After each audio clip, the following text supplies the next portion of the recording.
at the pond. CB, as long as he doesn't go up behind him. CB, come on. Come on, no, hey. Good boy, come here. Come on.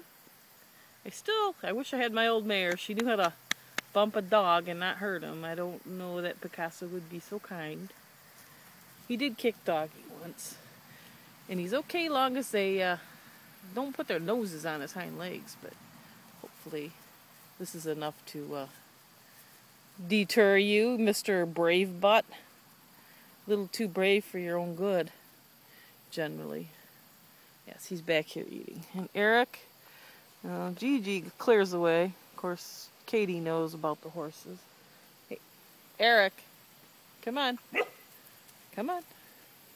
Good boy. Yep, now watch out. He'll come over here and bite you. Come on, CBGB. Come on, puppies. Let's get moving. Come on. Come on. You don't need to mess with horses. You don't move fast enough to do that. Looks like Gunner and Picasso are going to enjoy the pond now.